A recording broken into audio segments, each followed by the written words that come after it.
नमस्कार दोस्तों, मैं के नायक आप सभी को एसकेएस क्लासेज में स्वागत करता हूं।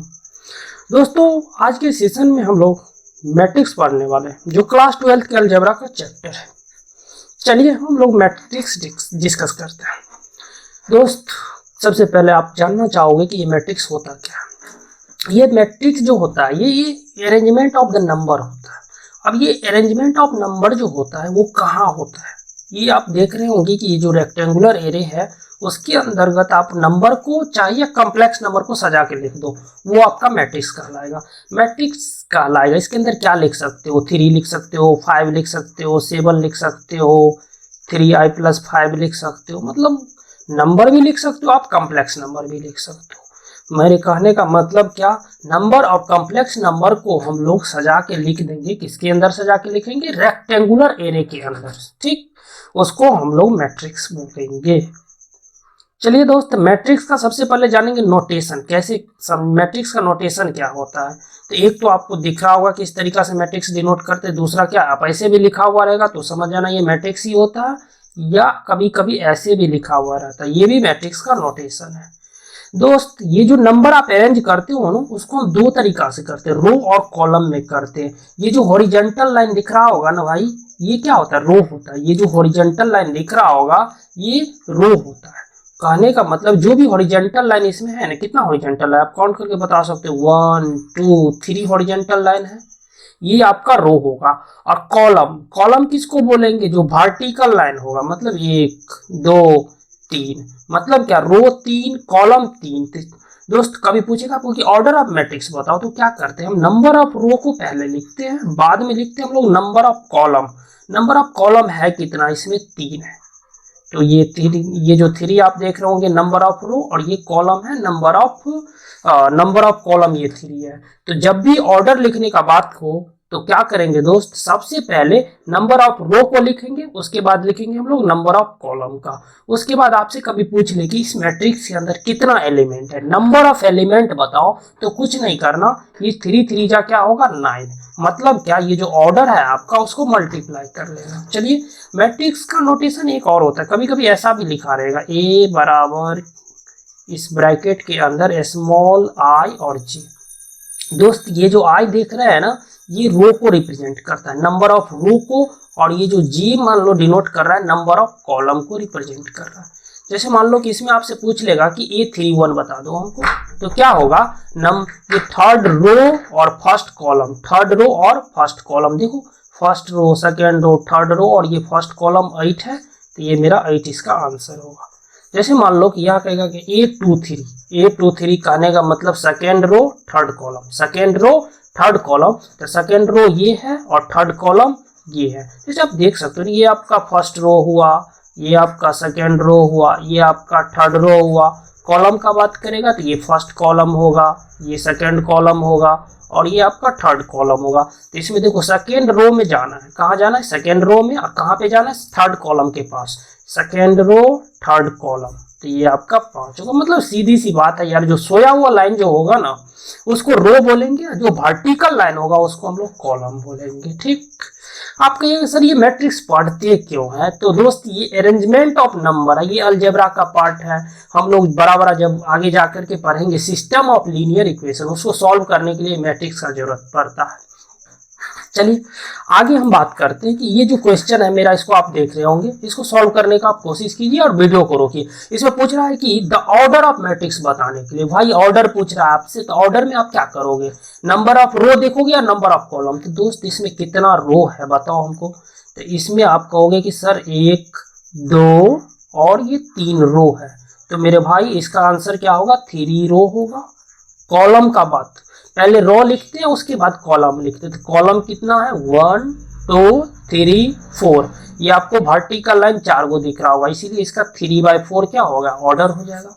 दूसरा क्वेश्चन पूछा नंबर ऑफ एलिमेंट कितना होगा, तो क्या करो दोस्त, इसमें एलिमेंट में गन सकते, काउंट भी कर सकते हो, कितना होगा, 1 2 3 4 5 6 7 8 9 10 11 12। लेकिन मैं ये रिकमेंड नहीं करूंगा, मैं कहूंगा कि जब आपको ऑर्डर पता है तो उस ऑर्डर को आप मल्टीप्लाई कर लो, 4 3 जा 12 ये आपका नंबर ऑफ एलिमेंट हो जाएगा। इसके बाद देखो दोस्त ये पूछ रहा है राइट द एलिमेंट, ये एलिमेंट बोल रहा है लिखने के लिए।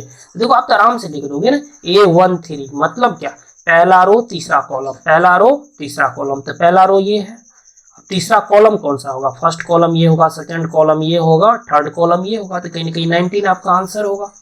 चलिए समझ रहे होंगे आप। इसी प्रकार से अगर A21 पूछ ले, मतलब क्या, second row first column, second row, ये सेकेंड रो आपका है और फर्स्ट कॉलम आपका ये है, तो ये आपका आंसर 35 होगा। कितना होगा, 35। चलिए इसी प्रकार से आप पूछ ले कि A33 बता दो, A33 मतलब क्या, third row third column, third row third column, first row second row third row ये हुआ, थर्ड कॉलम आपका ये होगा, तो ये आपका -5 आंसर होगा। इसी प्रकार से आपको पूछ ले A24 बताओ, A24 बताओ कहने का मतलब second row fourth column, second row fourth column, तो सेकेंड रो कौन सा होगा, ये होगा सेकेंड रो, फोर्थ कॉलम कौन सा होगा, ये होगा, तो आपका आंसर किसके साथ जाएगा, 12 के साथ जाएगा। चलिए उसके बाद 24 हो गया। अब 23 पूछ ले आपसे कि A23 बता दो, मतलब क्या, second row third column, second row तो ये है, थर्ड कॉलम कौन है भाई, तो first column, second column, third column, तो थर्ड कॉलम ये, तो कहीं ना कहीं आपका ये 5/2 दिख रहा होगा, यही आपका आंसर होगा। उम्मीद करता हूँ कि ये क्वेश्चन आप समझोगे, नहीं समझोगे तो दोबारा देखिए।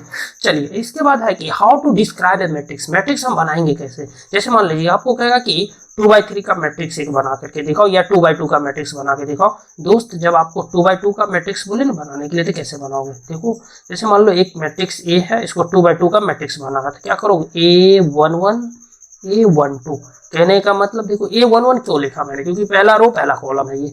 अब A12 ये क्या, पहला रो दूसरा कॉलम है। इसी प्रकार से A21 ये क्यों लिखा, क्योंकि सेकेंड रो फर्स्ट कॉलम है, और उसके बाद लिखेंगे A22, ये मेरा एक 2/2 का मैट्रिक्स बन गया। इसी प्रकार से आपसे पूछ ले कि आपको हमको 3/3 का मैट्रिक्स बना करके दिखाओ, तो आप कैसे बनाओगे, तो A बराबर लिख दोगे, कैसे लिखोगे चलो देखो A11 A12 A13, कहने का मतलब क्या, रो भी 3 लेना है, कॉलम भी 3 लिखना है, A21 A22 और A23। इसी प्रकार होगा A31 A32 A33। चलिए इसी प्रकार से अगर आपको बोल दे कि मान लो कि n/n का बना के देखो भाई, n/n का, तो आप क्या करोगे, तो आप इसमें बनाते हैं हम लोग A11 A12 A13 A ... चलिए बहुत अच्छी बात। इसमें कहाँ तक जा रहे हैं, मतलब क्या, n मतलब कॉलम ले लिए, सॉरी n, हाँ n कॉलम ले लिए, सही है, n कॉलम ले लिए। इसी प्रकार इसमें करने के लिए जाओगे तो A21 A22 A23, इसी प्रकार से यहाँ हो जाएगा A2n, इसी प्रकार से A31 A32 A33 ... ये जाएगा 3n तक। नीचे भी जाएंगे, कहाँ तक जाएंगे, n तक जाएंगे, AN1 AN2 AN3 AN3 ... ये मेरा n/n ऑर्डर का मैट्रिक्स बन चुका है। इसमें अगर पूछ ले कि टोटल नंबर ऑफ एलिमेंट बताओ, टोटल नंबर ऑफ एलिमेंट बताओ, तब क्या करोगे दोस्त, तो कुछ नहीं करना भाई, ये जो n है और ये n है, दोनों को गुना कर लो, ये n² मेरा आंसर हो जाएगा। चलिए इसी पे बेस्ड हम क्वेश्चन देखते हैं। देखिए इसमें कह रहा है कि एक मैट्रिक्स कंस्ट्रक्ट करने के लिए 2/2 का, तो आराम से बना लेंगे दोस्त, क्या इसमें है क्या। जैसे मान लो कि कैसे बनाओगे ये 2/2 का, तो ऐसे बनाएंगे A11 A12 A21 A22, चलो ये तो बना लिए। अब दोस्तों इसमें कंडीशन भी दे रखा है, क्या दे रखा है कि Aij बराबर दिया है, पहला क्वेश्चन मैं इसका बना रहा हूँ, तो Aij बराबर दिया है i + j का होल स्क्वायर, बाय में दिया है 2। मेरे भाई सबसे पहले आप A11 निकालोगे, कैसे निकालोगे, i के जगह 1 बैठाओगे, j के जगह 1 बैठाओगे, तो 1 + 1 बाय इसका होल स्क्वायर और बाय में होगा 2। तो दोस्त कहोगे कि 1 और 1 2 होगा, 2 का स्क्वायर करेंगे तो 4 होगा, 4/2 क्या होगा मेरा 2 होगा। बहुत अच्छी बात। तो आप क्या करोगे, ये 11 है, उसके जगह आप क्या करोगे, 2 जाके बैठा दोगे। आप इसी प्रकार से कहोगे सर A12 भी निकाल लेते हैं, चलिए निकालिए, कोई बड़ी बात नहीं है। A12 निकालना, i की जगह क्या बैठाएंगे 1 और जे के जगह 2 बैठाएंगे और इसका स्क्वायर करेंगे बाय में 2, तो कहिएगा कि 2 1 3, 3 का स्क्वायर 9 बाय में 2। सर 9/2 होगा, कोई बात नहीं, 9/2 आप रख दीजिए अगर 9/2 आया। इसी प्रकार से आप A21 निकालने के लिए जाइएगा तो क्या कीजिएगा, I के जगह 2 बैठाइएगा, J के जगह 1 बैठाइएगा, होल स्क्वायर कीजिएगा, दोनों को जोड़ करके बाय में 2 लिखिएगा। तो दोस्त देखिए कितना होगा, 2 और 1 3, 3 का स्क्वायर कीजिएगा तो 9 होगा, बाय में 2 होगा, तो ये कितना हुआ 9/2 हुआ। देखिए हिंदी इंग्लिश मिक्स हो रहा है दोस्त, बुरा मत मानना। चलो A22 का बात कर रहा है, मतलब क्या सेकंड रो सेकंड कॉलम का बात कर रहा है, तो आप बैठाओगे यहाँ पे I के जगह 2, J के जगह 2, फिर स्क्वायर करोगे और बाय में 2 करोगे। तो इसको सॉल्व करोगे तो क्या होगा, 2 और ये 2 4 होगा, 4 का स्क्वायर 16 होगा और बाय में 2। आप कहोगे सर 16/2 कितना होता है, 8 होता है। चलो 8 को लिख देते हैं। दोस्त उम्मीद करते कि आप ये क्वेश्चन समझे होंगे, और नहीं समझे हैं ना तो वीडियो को दोबारा देख लीजिए। इसी प्रकार से सेकंड है, थर्ड है, तो इसी प्रकार से सॉल्व करना है। तो हम क्या करते हैं, सेकंड आपको होमवर्क दे देते हैं, सेकंड आपको होमवर्क दे देते हैं और हम लोग थर्ड बनाते हैं। चलिए थर्ड के बारे में बात करेंगे। तो थर्ड आप कैसे बनाइएगा, थर्ड आप कैसे बनाइएगा, तो इसको क्या करें, आप नोट कर लीजिए, समझ गए ना। तो जल्दी नोट कीजिए, हम इसको इरेज करेंगे। चलिए वीडियो को रोक करके नोट कर लीजिए, हम इरेज करते हैं इसको। इसको काय के लिए मिटा दियो, इसको तो जरूरत है। चलिए मिटा दिए तो कोई दिक्कत नहीं, फिर से लिख लेंगे, क्या प्रॉब्लम है।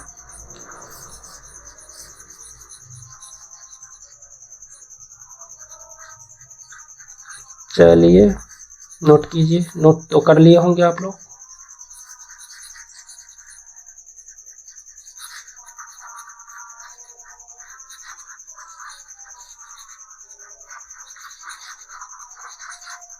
देखिए इस क्वेश्चन को कैसे बनाएंगे, तो इसमें देखिए 2/2 का बनाना है, तो आप क्या कीजिएगा, उसी तरीका से लिख दीजिएगा।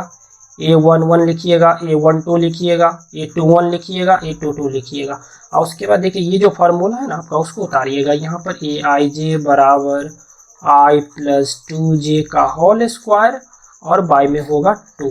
अब देखिए A11 निकालना है, तो आप क्या कीजिए, I के जगह 1 बैठाइएगा, 2 J के जगह 1 बैठाइएगा और होल स्क्वायर लगाइएगा, अब बट्टा में 2 कीजिएगा। चलिए कीजिए, कोई प्रॉब्लम नहीं। देखिए 2 × 2 और उसमें 1 जोड़िएगा 3 होगा, तो 3 का स्क्वायर कीजिएगा तो 9 होगा, बाय में 2 होगा, तो आप लिखिएगा 9/2। कहिएगा सर आप हिंदी भी बोलते हैं इंग्लिश भी बोलते हैं, कोई दिक्कत नहीं भाई, आप लोग भी हिंदी इंग्लिश वाले होंगे, हमको पता है। चलिए इसी प्रकार से A12 का बात होगा, किसका बात होगा, A12 का, तो वो कैसे निकालिएगा आप लोग, तो कहिएगा सर I की जगह हम 1 बैठाएंगे और J की जगह 2 बैठाएंगे और इसका करेंगे स्क्वायर और बाय में लगाएंगे 2, तो ये हो जाएगा 2 2 जा 4 1 5, 5 का स्क्वायर करेंगे तो 25 और बाय में 2, ये 25/2 होगा, जिसको हम यहाँ पे लिख देते हैं। चलिए इसी प्रकार से हम लोग A21 निकालेंगे, क्या निकालेंगे, A21 कैसे निकालेंगे, I के जगह 2 लिखेंगे, 2 J के जगह क्या लिखेंगे दोस्त, 1 लिखेंगे और होल स्क्वायर लगाएंगे और बाय में 2 करेंगे। आप कहिएगा कि 2 1 जा 2 और उसके इसमें 2 ऐड करेंगे, 4 का होल स्क्वायर 16 और 16 में 2 से डिवाइड करना है, तो ये कितना होगा, 8 होगा। चलिए तो 8 को लिख देते हैं यहाँ पर। इसी प्रकार से आप कहिएगा सर A22 भी निकाल दो, तो यहाँ कुछ नहीं करना है दोस्त, I की जगह 2 बैठाना है, +2 × 2 होल स्क्वायर और बाय में 2, ये 2 2 जा 4, इसमें 2 को ऐड करेंगे 6 का स्क्वायर कीजिएगा तो 36 होगा और उसमें 2 से डिवाइड कीजिएगा तो 18 होगा, तो इसका आंसर मेरा 18 होगा। चलिए इस तरीका से उम्मीद करता हूँ कि आप समझे होंगे। चलिए इससे अगला क्वेश्चन देखते हैं। देखिए ये भी वैसा ही क्वेश्चन है, तो हम एगो बताते हैं, आप एगो घर से बनाइएगा। इसमें कहता है क्या है कि 3/4 का एगो मैट्रिक्स बनाने के लिए, तो चलिए हम सबसे पहले 3/4 का एगो मैट्रिक्स बना देते हैं। तो 3/4 का क्या बनेगा, कहने का मतलब क्या, 3 गो रो लेना पड़ेगा और 4 गो कॉलम लेना पड़ेगा दोस्त, 3 गो रो और 4 गो कॉलम, कहीं ना कहीं इस तरीका से बनेगा। A11 A12 A13 A14। दोस्त जो सेकंड वाला जो होता है ना, वही नंबर ऑफ कॉलम को रिप्रेजेंट करता है। अब देखिए A21 A22 A23 और 2 3 हो गया, ये 2 4 होगा। चलिए इसमें कुछ नहीं बैठ रहा है तो इसको मिटाते हैं। चलिए हाँ, तब ऐसे कर देते हैं। इसी प्रकार से आप कहिएगा सर ये 3 1 होगा, ये 3 2 होगा, ये 3 3 होगा और ये 3 4 होगा। चलिए अब इसमें क्या करेंगे, अब तो मैट्रिक्स तो कंस्ट्रक्ट कर लिया, वैल्यू पुटिंग करना होगा। और क्या करना होगा भाई, और तो कुछ करना नहीं है। जैसे मान लीजिए यहाँ पे आपको लिखा हुआ है कि ए आई जे बराबर हाफ, ये मॉडुलस है -3i प्लस जे मॉडुलस। आपको एक चीज बता देते हैं, मॉडुलस के अंदर जो है ना 4 रहेगा तब भी 4 निकलेगा, और -4 रहेगा ना तभी वो 4 निकलता है। प्लस माइनस इस पर डिपेंड नहीं करता है, वो आपको पता होना चाहिए। अब हम क्या करेंगे, वैल्यू पुटिंग करना शुरू करेंगे। तो A11 तो आप कहिएगा का हाफ लगा देते हैं, और -3 आई का मान कितना है 1 है तो 1 रख दिए, और प्लस में जे का मान कितना 1। चलिए इसको सॉल्व करते हैं और आगे हाफ हो गया, और -3 को 1 से गुना कीजिएगा तो -3 होगा, प्लस में 1 होगा। आप इसको और कीजिएगा तो ये हाफ हो जाएगा, -3 और +1, -3 + 1 ये होगा आपका -2। तो कहने का मतलब हाफ मल्टीप्लाई 2, बोले तो 2 2 क्या हो गया, कट गया, ये आपका 1 आ गया। चलिए हम जो है अभी एक बताए हैं अच्छा से। अब हम क्या करेंगे, शॉर्ट में इसको करेंगे, नहीं तो हमारे लिए पेज क्या हो जाएगा, कम पड़ जाएगा। इसके लिए चलिए A11 निकाल लिया। इसी प्रकार से A12 निकालेंगे तो कैसे निकालिएगा, हाफ लगाएंगे, मॉडुलस लगाएंगे। देखिए अब आई की जगह क्या कीजिएगा 1 बैठाइएगा, तो -3 को 1 से गुना कीजिएगा तो -3 होगा, प्लस जे की जगह क्या रखिएगा 2 रखिएगा, तो 2 रख देते हैं हम लोग। इसको सॉल्व कीजिएगा तो क्या होगा, -3 + 2 -1, और ये 1, ये हाफ का हाफ बन जाएगा। आप उम्मीद करो इतना छोटा कैलकुलेशन आप कर लीजिएगा। A12 हो गया। A13 का बात करेंगे तो हाफ -3, और उसमें कितना 1, आई का मान 1 है तो 1 से कीजिएगा -3 को तो 1 -3 ही होगा। अब प्लस में जे कितना है आपका 3 है। देखिए दोस्त ये प्लस है ये माइनस है, कट जाएगा तो 0 हो जाएगा, 0 को हाफ से मल्टीप्लाई कीजिएगा तो ये 0 हो जाएगा। इसी प्रकार से A14 लिखिएगा, क्या लिखिएगा A14, तो ये क्या होगा कि हाफ लगाइएगा। अब देखिए 14 का मतलब कि -3 को कितना से गुना करना है दोस्तों 1 से, तो -3 होगा, अब प्लस में जो है ना ये 4 को ऐड करना है। तो क्या कीजिएगा, ये जो 4 दिख रहा है 4 में से 3 जाएगा तो 1 होगा, और हाफ को 1 से मल्टीप्लाई कीजिएगा तो ये हाफ होगा। तो आपका A11 A12 A13 A14 निकल चुका है। इसको आप चाहे तो इसमें पुटिंग कर सकते हैं।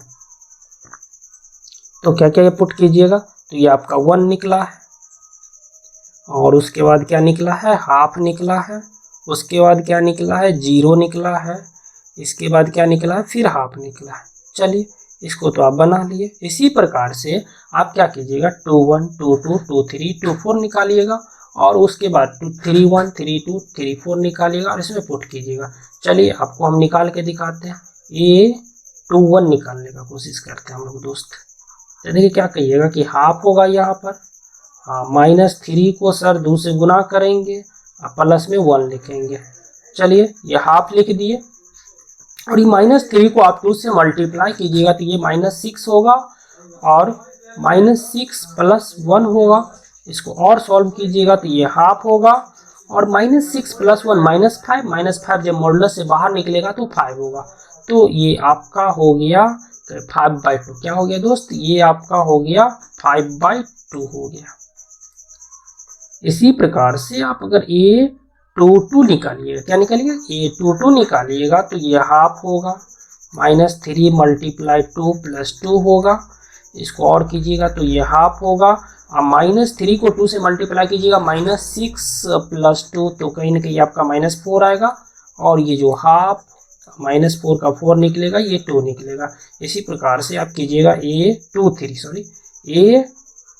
निकालिएगा तो ये हाफ होगा, और -3 को 2 से मल्टीप्लाई कीजिएगा प्लस में 3 लिखिएगा, तो ये होगा आपका हाफ -6 + 3, और ये हो जाएगा 3/2 हो जाएगा।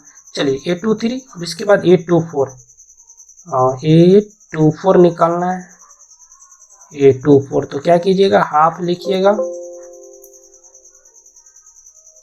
हाफ, और उसके बाद -3 × 2 + 4 तो ये आपका होगा -6 + 4 -2, हाफ को 2 से मल्टीप्लाई कीजिएगा, ये 1 होगा। तो ये सारा एलिमेंट आप लिख दिए। पहला में क्या आया आपका 5/2 आया, 5/2 लिख दिए। दूसरा में क्या आया 2 आया, 2 भी लिख दिए। चलिए ये 3/2 आया, 3/2 भी लिख दिए। और इसके बाद क्या बच गया 1 बच गया। चलिए इसको आप लिख लीजिए। उसके बाद जो है ना अब बच क्या गया कि A31 निकालना है। क्या निकालना? A31 निकालना है।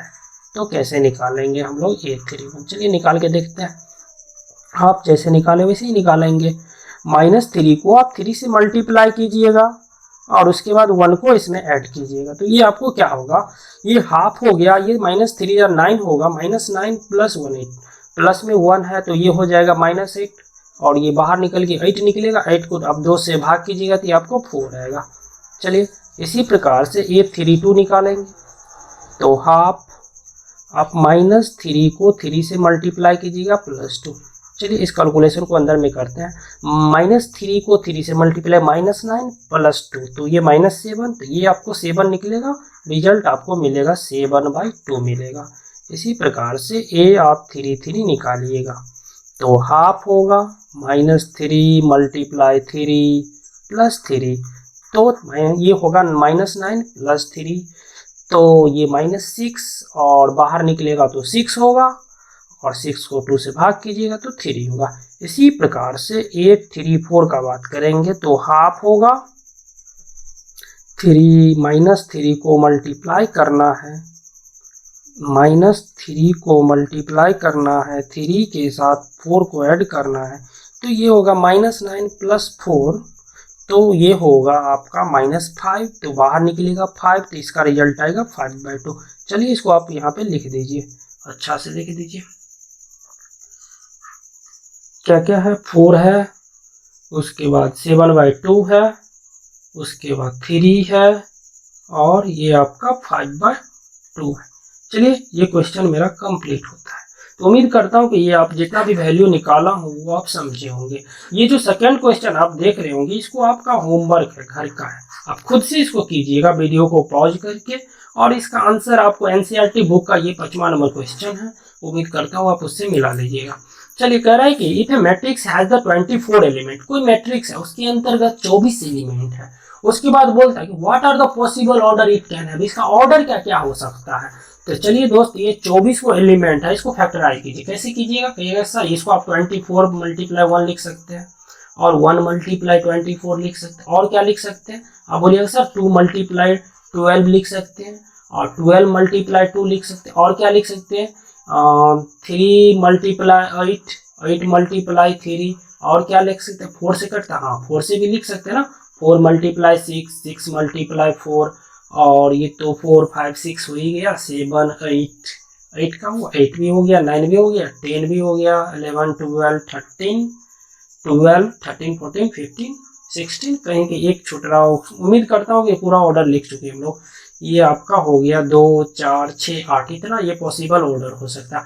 उसके बाद पूछ रहा है कि what if it has 13 element, कहा कि अगर एक 13 एलिमेंट वाला कोई हो, अगर इसमें 13 एलिमेंट होता तो कितना क्या ऑर्डर होता। दोस्त 13 में क्या प्रॉब्लम है, ये तो 13 × 1 होगा, 1 × 13, इसका तो नीचे वाला सेकंड वाला क्वेश्चन का तो ये हो जाएगा। तो आपका जो पॉसिबल ऑर्डर जो ये 24 एलिमेंट का है 2 4 6 8 वो होगा। उम्मीद करता हूँ ये आप समझे होंगे। अगर आप समझ गए होंगे तो वीडियो को पॉज कीजिए और ये क्वेश्चन आप बनाइए। समझ गए? चलिए आगे देखिए। अब हम लोग जानेंगे अलजेब्रा ऑफ मैट्रिक्स क्या होता है।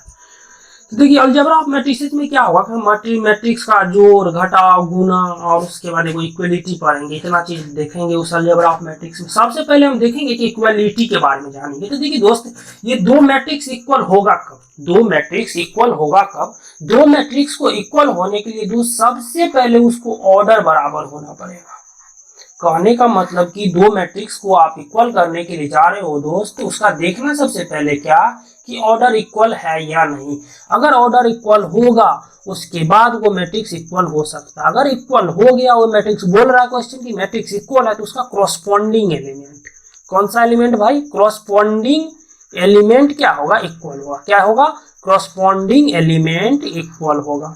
तो सर ये क्रॉसपोंडिंग एलिमेंट का बात करो, कौन चिड़िया का नाम है, ऐसा आप बोलोगे तो दोस्त अभी तुरंत देखेंगे ये क्रॉसपोंडिंग एलिमेंट होता क्या है। चलिए एगो मैट्रिक्स ऐसा ले लेते हैं 3 2 है और 5 4 है, और यहाँ पे मान लीजिए कि ऐसा कुछ दे दिया है कि x y z w। अब देखिए कि बोल रहा है कि दोनों मैट्रिक्स इक्वल है, तो सबसे पहले आप देखिएगा ऑर्डर इसका कितना है बताइए, तो 2 by 2 ऑर्डर है, इसका भी ऑर्डर क्या है 2 by 2 है। अब देखिए जब ये 2 by 2 ऑर्डर हो गया तो ये जो एलिमेंट दिख रहा होगा फर्स्ट रो फर्स्ट कॉलम, ये इसमें भी फर्स्ट रो फर्स्ट कॉलम के बराबर होगा, कहीं ना कहीं x के बराबर 3 होगा जो, और y के बराबर 2 होगा, और z के बराबर 5 होगा, और w के बराबर 4 होगा। यही होता है क्रॉस वेक्टर। इसी पे क्वेश्चन देखते हैं। देखिए पहला क्वेश्चन आपका ये सॉरी कथी पूछ रहा है, देखिए हम बता देंगे। ये जो आपको 4 दिख रहा होगा, ये y दिख रहा होगा, इस y के बराबर 4 होगा। क्यों होगा? क्योंकि इसका ये बोल रहा है कि ये दोनों मैट्रिक्स इक्वल है, देखना बराबर लगल है तो इक्वल है ना हुआ। अब देखिए ये x देख रहे हैं ना, और यहाँ 1 देख रहे होंगे, तो कहिएगा सर x बराबर 1 होगा। आप यहाँ पे देख रहे हैं सर z, और यहाँ पे देख रहे हैं 3, तो ये z बराबर 3 होगा। तो पहला का तो आंसर वैसे ही हो गया। अच्छा चलिए दूसरा क्वेश्चन देखिए, इसमें देखिए कह रहा है कि x और y का और z का मान पूछ रहा है ना, तो ये जो x प्लस वाई है ये आपको 6 के बराबर है, 6 के बराबर है, और इसके बाद आपको जो है ना ये 5 प्लस जेड जो है आपको 5 के बराबर। आप कहिएगा सर जी ये 5 प्लस जेड जो है ये 5 के बराबर है, तो जेड सर ये 5 उधर जाएगा तो माइनस में होगा तो 0 हो जाएगा। चलिए अच्छी बात है। और ये जो एक्स वाई देख रहे हैं ना ये क्या है 8 के बराबर है। अब कहिएगा सर ये जो एक्स वाई का मान आप बता दीजिए। हम कहेंगे कि एक्स का मान 4 होगा, वाई का मान 2 होगा। अब 4 दूना 8 यहाँ पे हो गया, 4 2 6 हो गया। कहिएगा सर इसको बना के तो दिखाइए। अब देखिए इसको कैसे बनाएंगे, इसको इक्वेशन फर्स्ट मान लीजिए। अब देखिए वो फार्मूला होता है कि एक्स माइनस वाई का whole square, X minus Y का होल स्क्वायर होता है एक्स प्लस वाई का होल स्क्वायर, और ये होता है माइनस 4x। चलिए इसी फार्मूला का हम लोग यूज करेंगे। तो आप कहिएगा सर x प्लस वाई जो है ना ये 6 है, तो 6 लिख दीजिए, 6 का स्क्वायर कीजिए, और माइनस में 4xy का मान कितना है 8 है। अब 6 का स्क्वायर कितना होगा 36 होगा, मतलब 36 माइनस 8 4 जा 32। आप इसमें से इसको घटाएंगे तो कितना होगा 2 हो, सॉरी ये 32 है और 36 है तो 4 ना होगा, तो ये 4 हो गया। देखिए x माइनस वाई का जो है ना, और एक का हो रहा है बटन का है टिपा रहा है, ये x माइनस वाई का होल स्क्वायर है। यहाँ से बोलिएगा x माइनस वाई का होल स्क्वायर 4 है ना, x माइनस वाई जो होगा रूट अंडर 4 होगा। चलिए तो x माइनस वाई, अब देखिए रूट 4 का जो वैल्यू कहिएगा तो ये 2 होगा। कहिएगा सर प्लस माइनस क्यों नहीं लगा है, प्लस माइनस लगाएंगे तो भी कोई दिक्कत नहीं है, लेकिन 2 वैल्यूज होगा, कहीं ना कहीं लीनियर इक्वेशन है। चलिए इक्वेशन फर्स्ट और इसको इक्वेशन सेकेंड, इसको सॉल्व कैसे करेंगे, तो आप क्या कीजिएगा फर्स्ट प्लस सेकेंड को जोड़ दीजिएगा। अब फर्स्ट को जोड़िएगा सेकेंड को जोड़िएगा तो कहिएगा सर ये जो x है यहाँ पे सर x है, दोनों मिल करके क्या बनेगा 2x बनेगा। ये जो प्लस वाला y और माइनस वाला y तो कट जाएगा, और ये 6 देख रहे हैं ना इधर 2 देख रहे हैं, दोनों जुट जाएगा तो 8 होगा, और यहाँ से आपका x बराबर हो जाएगा 4। ये जो x का मान जो 4 निकाले कहीं भी पुट कर दीजिए, सब इसको ये का फर्स्ट लिख दिए हो, इस फर्स्ट में चाहे सेकंड में कहीं भी आप पुट कर सकते, कोई प्रॉब्लम नहीं है। तो एगो बात बताए फर्स्ट टाइम आप पुट करके देख लीजिए ना, तो फ्रॉम इक्वेशन फर्स्ट कहाँ लिखिएगा, यहीं पे लिखिएगा फ्रॉम इक्वेशन फर्स्ट y बराबर होगा आपका 6 माइनस एक्स। आप कहिएगा सर x का मान रखेंगे तो 6 माइनस 4 बोले तो 2, आपका आंसर 2 आ गया, y बराबर x बराबर 4 y बराबर 2। चलिए अगला क्वेश्चन ये थर्ड नंबर देखिए, नहीं तो आप वीडियो को पॉज कीजिए और इसको बनाइए, ठीक है ना, हम बनाते हैं आपको, उसके बाद आप आंसर मिला लीजिएगा। नहीं वीडियो को पॉज करके आप पहले बनाइए। तो x ये आपका फर्स्ट था, ये आपका सेकंड है, और ये आप थर्ड नंबर देख रहे हैं। ये देखिए x plus Y plus Z बराबर आपका 9 दे रखा है, x प्लस वाई बराबर आपको 5, सॉरी x प्लस जेड बराबर आपको 5 दे रखा है, और y प्लस जेड बराबर आपको 7 दे रखा है। इसको आप इक्वेशन फर्स्ट मान लीजिए, इसको आपको सेकंड मान लीजिए, और इसको आप थर्ड मान लीजिए। अब देखिए हम बोलेंगे कि आप फर्स्ट में से सेकंड को घटा लीजिए, बड़ा फायदा में रहिएगा। अब फर्स्ट में से सेकंड को घटाइएगा तो x तो कट जाएगा, जेड कट जाएगा, बचेगा कति y बचेगा, और y इधर घटाइएगा, 9 में से 5 गया 4, तो आपका y का मान निकल गया। अब क्या बात कहेंगे आपको कि ये जो फर्स्ट में से सेकंड को घटाए ना, आप फर्स्ट में से थर्ड को घटा लीजिए, फर्स्ट में से थर्ड को घटा लीजिए। अब देखिए इस y को इसमें से घटाइएगा तो y तो खत्म हो जाएगा, z को घटाइएगा z भी खत्म हो जाएगा, बचेगा कोई x बचेगा इसमें। अब घटाइएगा, ये 9 है और ये 7 है, तो 9 में से 7 जाएगा तो 2 होगा। चलिए x बराबर 2 हो गया, x भी पता चल गया, y भी पता चल गया। तो समीकरण फर्स्ट जो दिख रहा है ना, इक्वेशन फर्स्ट, उसमें पुट कर दीजिए दोनों का वैल्यू, तो आराम से आपको z निकल जाएगा। तो लिखिएगा from equation first, from equation first से क्या बोलिएगा कि ये जो हमको z चाहिए ना, तो z बराबर होगा 9 माइनस एक्स प्लस वाई। बताइए ये x और y को जोड़ करके 9 में से घटाना है, तो जोड़ लीजिए ना, x और y कितना होगा, 2 है, ये 4 है, तो 6 ना होगा, तो 9 में से 6 घटाइएगा तो 3 होगा। इस तरीका से उम्मीद करता हूँ कि आप ये समझे होंगे, और नहीं समझे होंगे तो वीडियो को दोबारा देखिए पॉज पीछे करके। अब चलिए इसमें कह रहा है कि find the value of A B C and D. देखिए ए बी पूछ रहा है, बी भी पूछ रहा है, सी भी पूछ रहा है, डी भी पूछ रहा है, कैसे निकालिएगा, वैसे ही निकालेंगे जैसे पिछला क्वेश्चन बना है। अब यहाँ देखिए क्या दे रखा है, कह रहा है कि a माइनस बी जो है ना -1 है, उसके बाद क्या बोल रहा है 2a माइनस बी बराबर 0 है, बहुत अच्छी बात। अब इधर देखिए, अभी दिया है 2a प्लस सी बराबर 5 और यहाँ पे दिया है 3c प्लस डी बराबर 13। तो आप क्या कीजिएगा, हम कहेंगे सबसे पहले आप क्या कीजिएगा, ये फर्स्ट और सेकंड को सॉल्व कर लीजिए, उसके बाद बातें खत्म। अब देखिए कैसे सॉल्व कीजिएगा, बहुत आसान तरीका है, आप सॉल्व कर सकते, कोई भी मेथड लगा सकते। तो हम कहेंगे क्या कि आप कोई भी मेथड लगा लीजिए, विलोपन, प्रतिस्थापन, जो आप 10th में पढ़े होंगे। तो चलिए तो हम फर्स्ट में से सेकंड को घटाते हैं।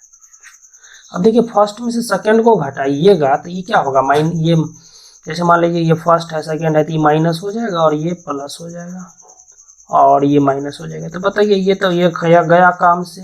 तब बताइए ए में से 2a घटाइएगा तो -a होगा, और इधर क्या है -1 में से 0 घटाइएगा तो -1 होगा। यहाँ से आपको a बराबर आपको 1 आ गया।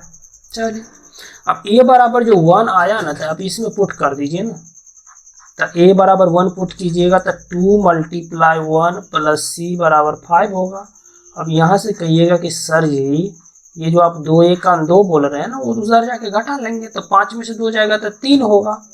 चलिए अब देखिए आपको ए पता चल गया, आपको सी पता चल गया, आपको डी फाइंड करना है ना यहाँ पे। तो आप कहिएगा कि सर जी इसमें भी कोई दिक्कत नहीं है, 3 और ये जो सी का जो वैल्यू 3 निकाले ना, बैठा देंगे और प्लस डी कर देंगे बराबर 13। अब देखिए 3 3 जा क्या होगा 9 होगा, प्लस डी होगा बराबर 13 होगा। यहाँ डी बराबर क्या होगा 13 माइनस 9, बोले तो कितना होगा 4 होगा। चलिए हमको ए बराबर कितना आया 1 आया, बी बराबर बी भी है, बी था कि नहीं, बी तो था लेकिन बी निकाले कहाँ है। अब चलिए ये जो 1 देख रहे हैं ना, कहीं भी पुट कर दीजिए, फर्स्ट में चाहे सेकंड में पुट कर लीजिए, आपको बी आराम से निकल जाएगा फ्रॉम इक्वेशन फर्स्ट। चलिए पुट करते हैं, ए का मान 1 डालें, माइनस बी और ये -1 है। अब देखिए ये माइनस बी है, ये 1 उधर जाएगा तो क्या होगा -1, तो ये आपको आ गया -b बराबर -2। अब कहिएगा सर ये माइनस माइनस कट जाएगा तो b बराबर 2 होगा। तो मेरा b का मान जो है ना ये 2 आ चुका है, c का मान 3 आ चुका है और d का मान 4 आ चुका है। यही मेरा आंसर हुआ। देखिए इस क्वेश्चन में किए कुछ नहीं है, मतलब कि a माइनस बी को -1 के बराबर कर दिए थे, 2a माइनस बी को 0 के बराबर कर दिए थे, उसके बाद से दोनों को घटा लिए थे, तो ये माइनस हुआ, ये प्लस हुआ, ये माइनस हुआ, ये b कट गया। अब देखिए a में से 2a को माइनस कीजिएगा तो -a होगा, -1 में से 0 को माइनस कीजिएगा -1 होगा, माइनस माइनस कट गया, a बराबर 1 आ गया। उसके बाद हम क्या किए थे 2a प्लस c बराबर जो हमको मिला था 5, उसमें क्या किए हमने a का जो मान 1 निकाले उसको पुट कर दिया, यहाँ से c हो गया। अब उसके बाद क्या किए 3c प्लस d जो है वो मेरा 13 था, उसमें हम लोग क्या किए c का जो मान निकला उसका मान रख दिए थे, 3 3 जा 9 हो गया, 13 में जाके 9 घट गया तो 4 हो गया। और इसी तरीका से हमको मेरा आंसर शायद ABCD पूरा पता चल चुका है। चलिए आगे हम क्वेश्चन देखते हैं, अगला क्वेश्चन क्या है। अब देखिए कह रहा है कि the number of all possible matrices order with each element integral, मतलब कह रहा है कि ये जो 3x3 ऑर्डर का जो मैट्रिक्स है ना, उसके अंदर में हर एक जगह हर एक एलिमेंट के जगह 0 और 1 रखेंगे तो कितना इसका मतलब कि पॉसिबल मैट्रिसेज बन सकता है, कितना मैट्रिसेस कंस्ट्रक्ट हो सकता है, कितना मैट्रिसेस कंस्ट्रक्ट हो सकता है। एक तो इसका तरीका मतलब कि फैक्टोरियल एंड कॉम्बिनेशन का है, वो आप पढ़े होंगे 11th में, तो बनाइए लीजिएगा। चलिए हम एक दूसरा तरीका बताते हैं। देखिए इसमें क्या है, कुछ करना नहीं है। देखिए इंट्रीज आप क्या क्या दे रहे हैं, सो बताइए दे रहे हैं आप क्या। आप कहिएगा सर ये तो 0 दे रहे हैं और 1 दे रहे थे, कितना इंट्रीज है आपका, 2 इंट्रीज है। अब देखिए जितना इंट्रीज है उसको लिख दीजिए नीचे में, और उसके बाद ये जो ऑर्डर है ना, उस ऑर्डर से आप नंबर ऑफ एलिमेंट निकाल लीजिए। तो कहिएगा सर मैं नंबर ऑफ एलिमेंट का बात कीजिएगा ना, तो 3 3 जा 9 होगा, तो इस पे 9 लिख दीजिए। और 2 का पावर 9 मतलब 2 का पावर 9 जो आप सॉल्व कीजिएगा तो आपको 512 आएगा। चलिए इतना ही तक आज हम अपना वीडियो खत्म करते हैं। अगला क्लास में जो हम है ना टाइप्स ऑफ मैट्रिक्स के बारे में जानेंगे। किसके बारे में जानेंगे, टाइप्स ऑफ मैट्रिसेस के बारे में जानेंगे। उसके बाद क्या करेंगे, ये जो अलजेब्रा ऑफ मैट्रिसेस शुरू किए उसमें एडिशन, सब्ट्रैक्शन, मल्टीप्लिकेशन सारा चीज जानेंगे। हाँ, आपको अगर हमारा वीडियो अच्छा लगा होगा तो इसको लाइक कीजिए और सब्सक्राइब कीजिए और अपने दोस्तों तक पहुंचाइए। इसमें जो है ना हम लोग क्या करने वाले हैं अपने वीडियो में, चलिए हम बताते हैं। देखिए इसमें क्या होगा कि आप लोगों को मतलब पूरा कंसेप्ट अच्छा से बताया जाएगा, साथ में जो एनसीईआरटी का जो क्वेश्चंस है वो सारा बताया जाएगा यहाँ पे। फिर एनसीईआरटी एग्जाम्पलर एक बुक आता है, उसका सारा क्वेश्चन बताया जाएगा। उसके बाद अगर हमको टाइम मिलता है तो RS Agarwal, RD Sharma, KC Sinha, ये सारा बुक का छोटा छोटा क्वेश्चन जो भी अच्छा क्वेश्चन बनता है वो सब हम डिस्कस करेंगे। इसमें जो है ना आपको पूरे 12th का जो है ना आपको साथ दिया जाएगा, वो भी कोई कॉस्ट नहीं रहेगा, फ्री, पूरा फ्री रहेगा। आप हमको लाइक कीजिए, सब्सक्राइब कीजिए और उम्मीद रखिए कि हम आपको पूरी चीज फ्री में पढ़ाने वाले हैं इस चैनल में। समझ में आ रहा होगा तो लाइक जरूर कीजिएगा, उम्मीद करता हूँ। चलिए जय हिंद के साथ हम अपना वीडियो समाप्त करते हैं। आप लोग खुशी रहिए, स्वस्थ रहिए और कोरोना से बच के रहिएगा थोड़ा।